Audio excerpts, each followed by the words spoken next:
Vidéo rabaissant les immigrés algériens en France. Qui est derrière?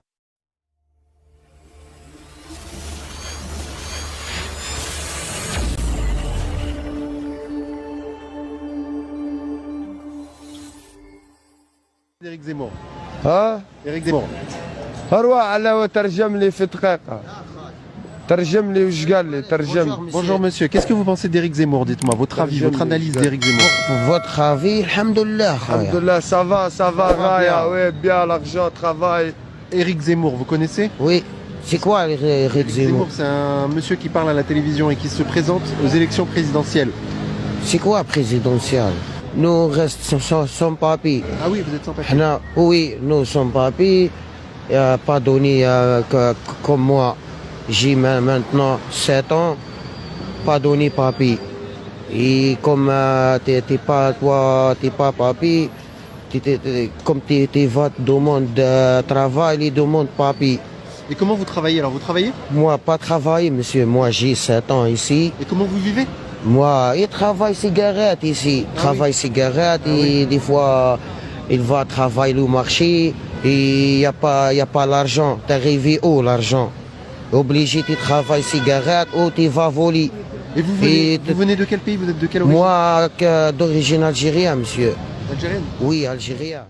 Depuis le mois de septembre, des vidéos de micro-trottoirs impliquant essentiellement des immigrés algériens en France, parfois sans papier, fleurissent sur les réseaux sociaux. Ces contenus où l'on entend les confidences d'Algériens font le bonheur des internautes qui commentent et rient des réponses improbables. Moqueurs, les internautes algériens se nourrissent de ces vidéos dont l'origine est, pourtant douteuse. Dans ces vidéos partagées sur Facebook, Twitter ou encore le réseau TikTok, on découvre des interviews gênantes, où le but n'est pas tant de connaître la vie de citoyens mais plutôt de prouver une théorie politique, celle de l'échec de l'immigration en France. Des interviews gênantes, voire humiliantes, pour les Algériens. Les personnes interrogées par les journalistes sont, souvent des Algériens s'exprimant très mal en français auxquels on demande ce qu'ils pensent des élections ou encore d'Éric Zemmour présenté comme l'un des favoris de la prochaine présidentielle française. Les témoins s'exprimant dans ces vidéos sont alors manipulés et clairement ridiculisés, car ils ne comprennent pas les questions et ne savent pas y répondre. Les vidéos utilisent l'image de ces Algériens, parfois en situation irrégulière pour renforcer l'image négative que développe la politique française à l'égard de l'immigration. Parmi ces contenus on trouve cette vidéo tournée à Paris. Un jeune homme d'origine algérienne et en situation irrégulière, est interrogé par le journaliste sur la personnalité d'Éric Zemmour. Ne comprenant pas vraiment ce qu'on lui demande, le jeune homme persiste à répondre et à rentrer dans le jeu du journaliste. La vidéo, partagée sur les réseaux sociaux, a été énormément commentée, notamment par des arabophones, en partie des Algériens. La moquerie et la critique sont majoritaires, les internautes algériens disent avoir honte de l'interviewer.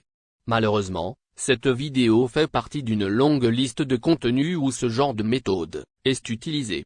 Tournée dans des quartiers comme Barbès à Paris ou encore Noailles à Marseille, des quartiers à forte population algérienne, elle vise à desservir l'image des populations immigrées. Leur succès auprès du public algérien est inquiétant. En réalité, plus ces contenus sont partagés et commentés et plus ils gagnent en visibilité et donnent naissance à d'autres vidéos toujours plus humiliantes. Ils nourrissent la fachosphère et in fine les débats politiques dans les médias. Des médias proches de Zemmour et de l'extrême droite française. Il faut rappeler que la production et la publication de ces contenus interviennent dans un contexte particulier en France. Nous sommes à moins d'une année de l'élection du futur président de la République française et l'un des thèmes dominants de la campagne électorale est le risque migratoire. Parmi les auteurs de ce type de vidéos on retrouve un nouveau média en ligne Livre Noir.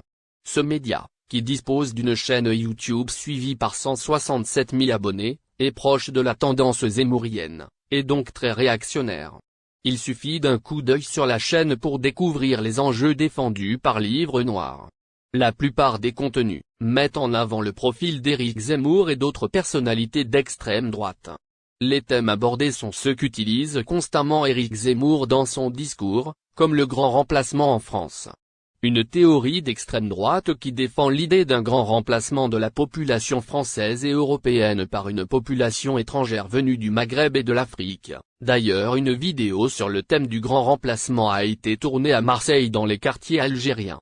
Dans cette vidéo visionnée plus de 200 000 fois, on voit l'équipe de tournage utiliser les mêmes ressorts d'humiliation de ses interlocuteurs. La mise en scène et le montage montrent une population immigrée déconnectée de la réalité et organisant son propre système de vie au sein de la France, soit en opposition aux règles de vie légales et dites majoritaires en pays.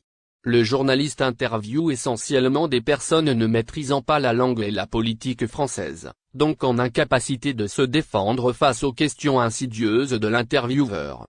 La vidéo est énormément commentée par des internautes défendant des idées xénophobes. Ce média est clairement dangereux et fait de la mise en scène son arme principale. Livre Noir est au cœur d'une polémique en France. L'un de ces journalistes a accusé le comédien d'origine marocaine Yacine Bellatar de l'avoir séquestré et menacé à l'issue de l'un de ses spectacles. En réalité, l'affaire est très douteuse et les accusations du journaliste de Livre Noir semblent être très exagérées et destinées à décrédibiliser Yacine Bellatar, une personnalité très présente dans les débats sur l'islam. Merci de bien vouloir activer la cloche et de cliquer sur j'aime.